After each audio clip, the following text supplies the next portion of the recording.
Well, we're screwed. I was on my way to meet up with Jeff the designer, do some fishing, take him out, and just leaving the neighborhood. Car stopped in front of me, hit the brakes, and my brake pedal went right to the bottom. Lost brakes. So I knew kind of what happened. I blew a brake line somewhere. I kind of have it figured out. It's the lines that go to the rear of the car. It's actually these two lines, but way underneath there where they root down, and they're sandwiched in between the front suspension and the frame. So I can't even get to that without removing the whole front end. So that sucks. So what I think I'm going to do is I'm going to cut it off here and here where I can receive it or I can get to it, and I'm going to splice in new lines and just bypass where they have it rooted. I guess it's a common problem after a long time is that these lines rot, especially in those sections where they're kind of hidden away, tucked away from everything.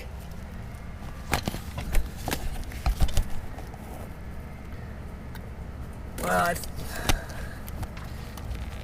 right down in there, you can possibly see how corroded those lines look just there. They're all rusted up.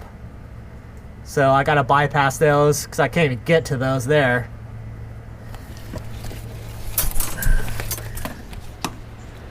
But I was super lucky. They've got these compression fittings I could use, got brake lines, fluid.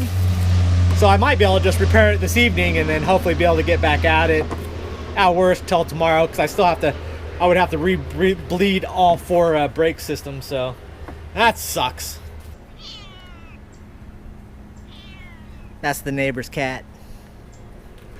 Check out my buds, they're coming in really nice. Look how big these things got. And a chicken. There you can see how destroyed and corroded these things were. Just sprung a leak, probably either in here or probably here. And it looks like the spot there, but just disintegrated. But I've got them swapped out. Got very lucky. Napa Auto Parts had stainless steel compression fittings, and I was able to replace the lines. Just gonna tie things up a bit and be ready to go. All right, we're gonna take the car for a trial run. Well, actually I drove around yesterday, but got very lucky with Napa having those parts in stock, so I was able to actually hammer down and got the car running again. It was a minor miracle. Last time this happened, I was down for like a week waiting for the parts to come in, but it took exactly 9 hours. But I got the lines replaced and the brakes bled,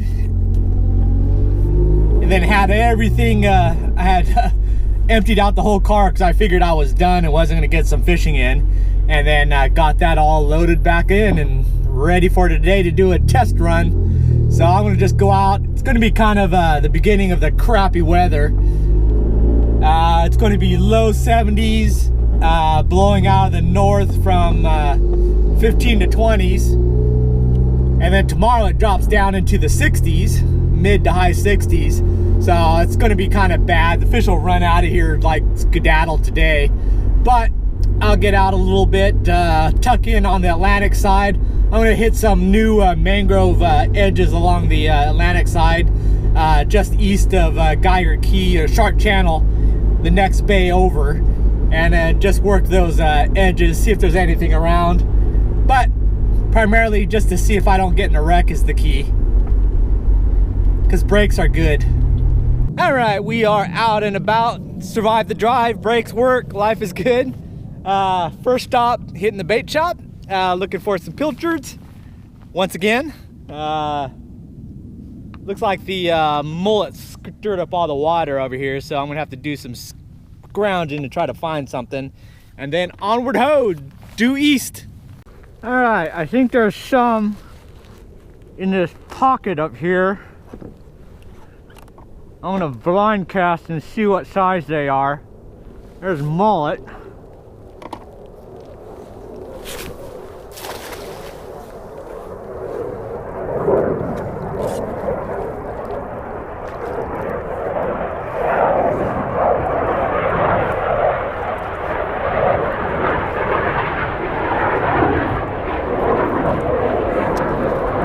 like got a mullet.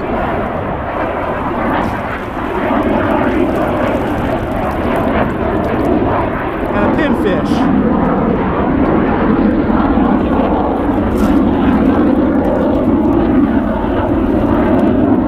Alright, I found a little school of medium sizers.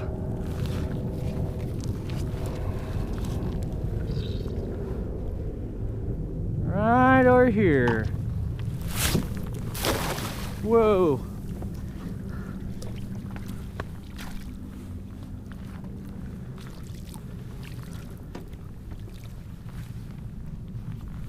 There we go. That'll do us.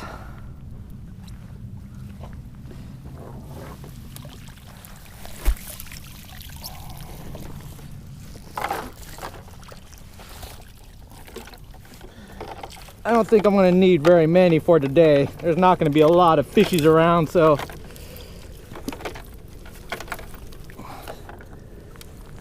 I don't have a lot of time, so let's get fishing. I don't know if that mullet jumped out or not. Alright, before we head over there to our East of Shark channel, I'm just going to hit the channel a little bit. See if there's any fishies around. I've still got my Carolina rig from that last trip, so drop the Pilchard down and cruise around here for a little bit and see if there's any action going on. I think something's messing with it, or it's got it. There we go.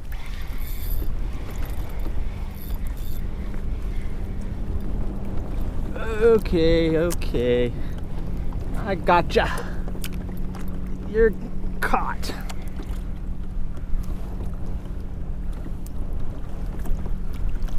Little snapper lane. Lane snapper. Alright, got the skunk off.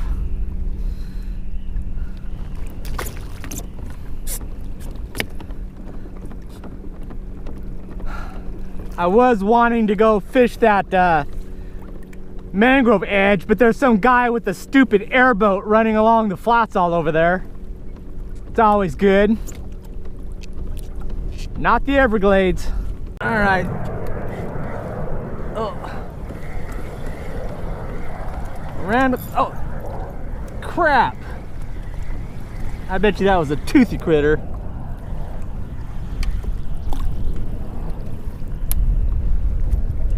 Ran and stole it. Something's messing with it. There we go. Little guy.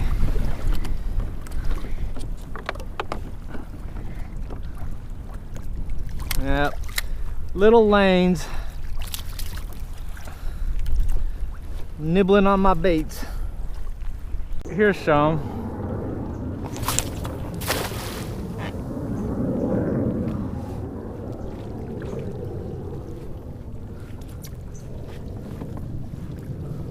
Just get a few more, stock up a bit.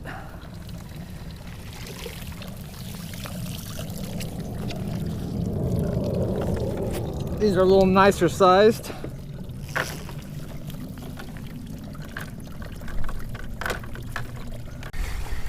All right, there we go.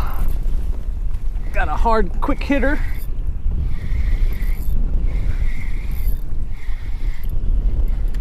What do we got here? Ah, Cero or Spanish. Oh, damn it! Ah, looks like we gotta go with the wire. All right, that's good to know. Got the mackerels in town.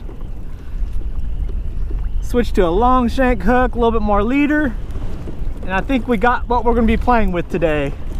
Okay, instead of re-rigging with wire, I went ahead and put a longer leader on.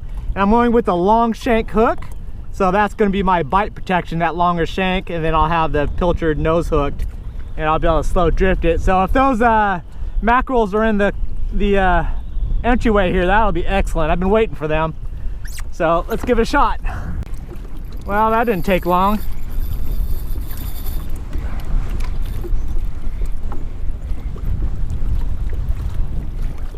Ah, stupid jack, man. I want mackerels. There we go. And I think we got another dang jack. Dang it. Ugh. Heavy jack.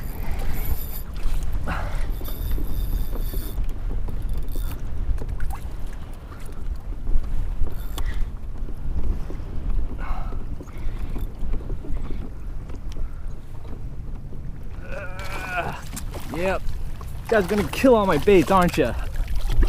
I want mackerels. Can't get away from these jacks.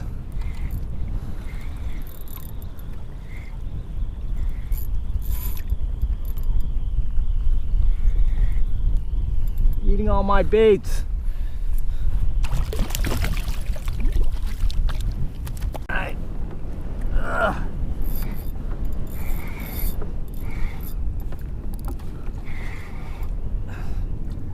Killing all my baits. We're getting out into shark territory. Better watch out.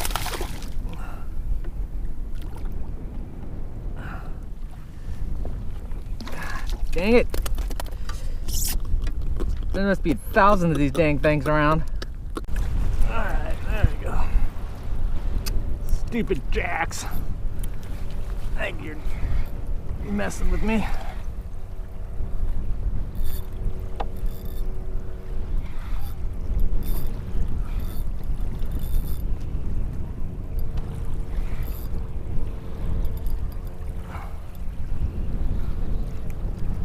Just can't get away from these guys.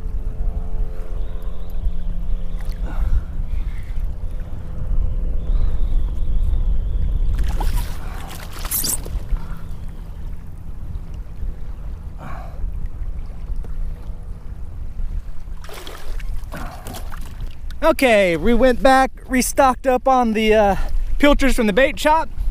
Now I'm converting over to a light wire with a small one size live bait hook. See if that'll get these Cero Mackerels. They've been frustrating me, so let's give that a shot. Wind's starting to pick up, so gotta get moving. That's what's happening there. Freaking mackerels. Too smart. I need to get some smaller wire. This is 32 pound. That, and then chum them up so they're not so wary. Oh shit. Whoa.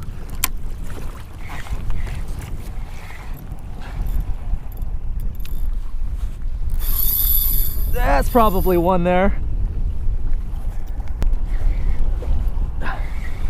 Or a cuda. But I got wire this time. Oh no. Oh shoot. Oh shoot. Or a shark. What are you?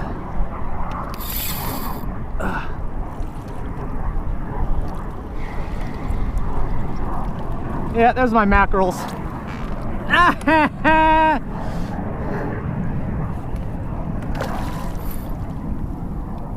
Just had to do my minor adjustments. And bam! Good to go. Ugh, get in there.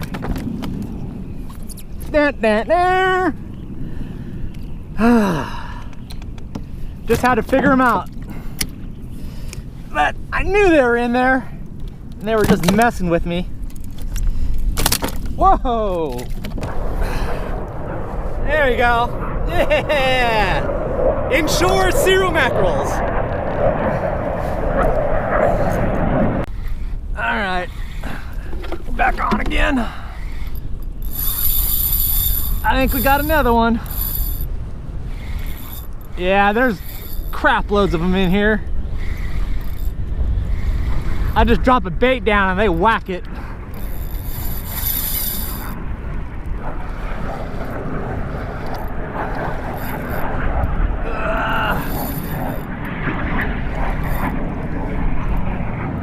Yep, that's our guys.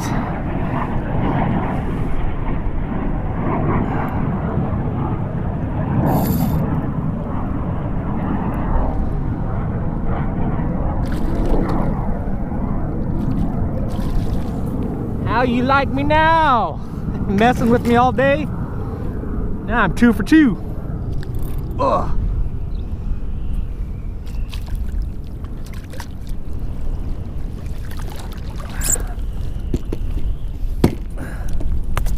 Hey, don't eat that. You got your foul hook. Yeah. Glad you guys are here. All right, let's got our Pilchard Carolina rig, a little bit of wire, number 1 live bait hook. Drop this guy down, and we're just gonna slowly move up and around the opening here. Up by the edge there was great. And see what happens. My line is like moving.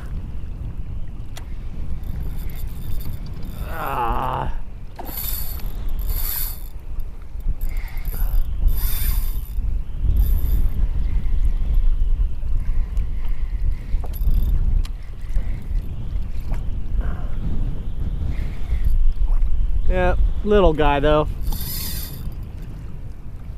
They are here.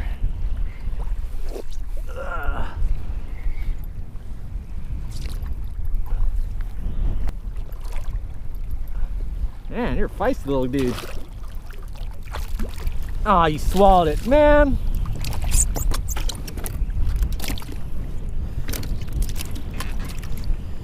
Don't kick me. Don't. Man! Alright, we're just gonna throw the paddle tail. I can catch these all day long this way, but I don't want to. Don't cut me.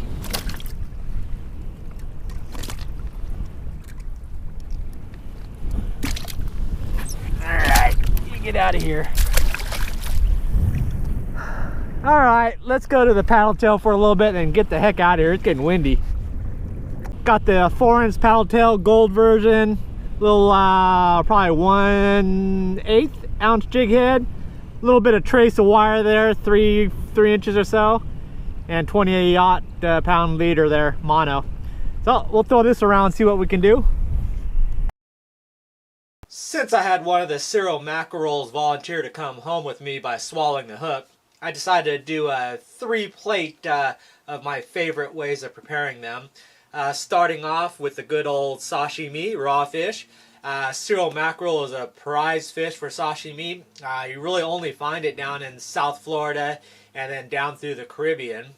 It's a very white, translucent, delicate flavor, very solid meat fillet, so it slices up really well. And because of that very light flavor to it, it's actually even preferred over tuna to quite a few sashimi connoisseurs. Next, we've got the healthy version. Again, solid, white, flaky fillets. So salt, pepper, throw some olive oil on a pan. Really easy to cook because you could see it go from that white translucent to solid white when it's cooked, so maybe a couple minutes on each side, if that. And third, my all-time favorite there is just good old fish fingers. Again, because it's a solid white fillet, it does fish fingers excellent. This is the one that if you have people that are not so much into fish, you do fish fingers like these and you'll convert them easily. Well, there you go. Turned out to be an excellent day. I mean, I was just super happy that I got the car going in just basically 9 hours and got back to fishing. Yeah, I was expecting to be down for a week, so super happy about that. And then on top of that, getting into some fish, that was even better because I had very low expectations. Got that north winds, dropping temp, the wind's picking up, and it just usually just means really tough conditions. But the winter fish move in and things are good. Plus, you gotta love those Pilchards. But anyways, thanks for watching, and I'll see you next video. Bye.